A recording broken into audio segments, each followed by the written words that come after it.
Hey, Wes here. It's February, it's below zero. The Winter Olympics is going on. It's time to fire some pottery, I think. And I was actually thinking that maybe firing pottery ought to be an Olympic sport.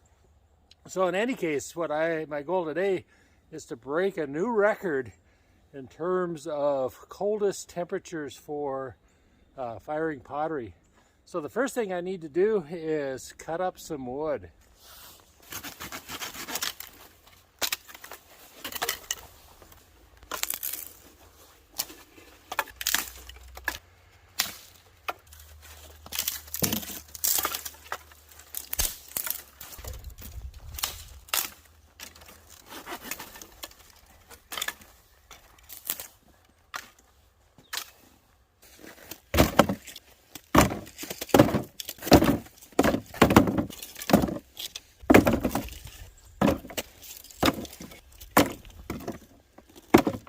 Alright, so we have a few different designs here today.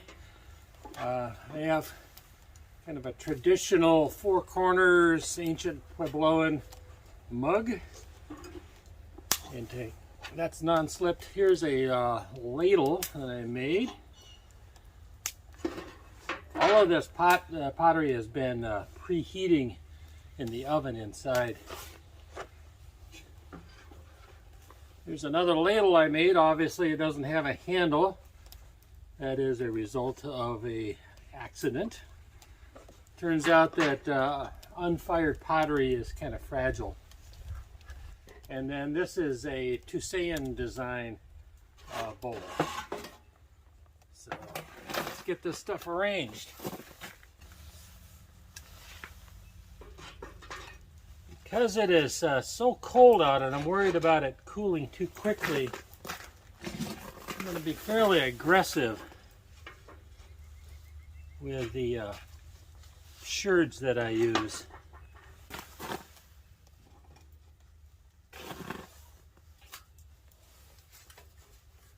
That should be more than enough, I would think. It's kind of crazy to think the temperature out here is below zero a little bit. And the temperature in this fire, I usually hit about 1500 degrees. That's kind of a big jump in about 10 minutes of time.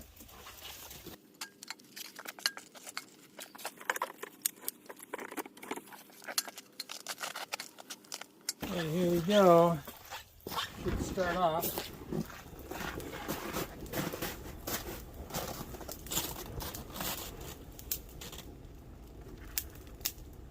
We have fire.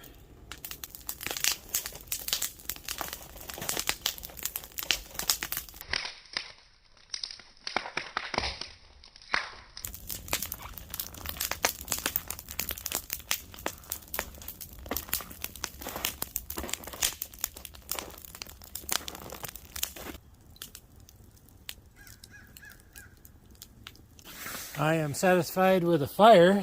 We'll see what happens underneath. There's a pot underneath at 1375. So everything got as hot as it needed to. I'm going to shut this off and we'll come back later after it's cooled. We're just going to let it cool at its own rate and hopefully everything turns out. So it's been over an hour since I left the fire. I just tested it with my infrared thermometer, and the pots on the outside here, 75 to 100 degrees. I can measure the pot on the inside 200 degrees warmer. So these external sherds really do their job of insulating the other pots. I'm just gonna let it sit a little bit longer and then we'll do the reveal. It's time for the reveal. The pots have been cooling here for a couple of hours. Although I can see that still underneath they are close to 200 degrees. Temperature out here is still a little bit below zero. A pretty chilly day. Fortunately, very little wind, so that helps quite a bit. So this is always exciting. and we'll see what we end up with. Okay, here's the first thing. Here's a little mug that is made in kind of the traditional Anasazi way. I did not slip this with white. Wow, sounds great, doesn't it? So I'm happy with that. It looks good. Cheers. I'll be able to drink my coffee this way. That's always nice.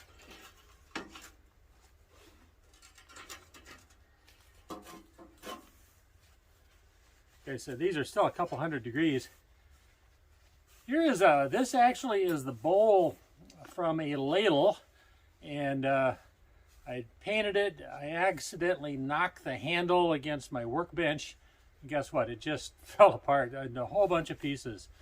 So I just thought I'd fire it anyway. I kind of patched it up a little bit. Kind of clunky, but you know, it's solid. And the whites are white. Boy, this is really a nice white paint.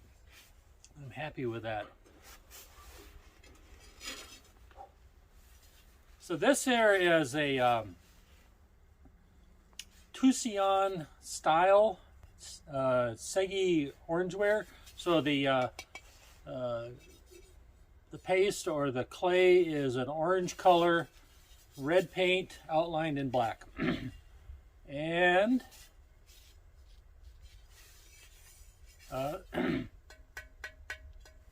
it has a nice sound, doesn't it? I'm happy with that. This is one of my favorite kind of designs. Very geometric. It's really similar to the Kayenta pottery that I had in a previous video. Kayenta has a white outline to it. This is just red with black outline on an orange background. So good news with that. And finally, this is the dipper. Here we go. It rings. Boy, I tell you, this is a 100% firing here. Again, a very traditional Anasazi, ancient Pueblo kind of a pattern. And it's warm, but it turned out good. I should mention real quickly, most of this has very coarse temper, for those of you who've been keeping track of it. This cup does not. This has 20% temper. It's fine. I made this quite a while ago, but it was buried deep, and it turned out fine. All the rest of this has generally like 25% coarse temper in it, so that was the goal, to use a heavier duty temper, more temper, so I had less problems with shrinkage and expansion and thermal shock and the cooling part of it. It all worked out well. Also, then using the sherds on the outside, their job was to just maintain that heat so I didn't have a lot of fluctuation.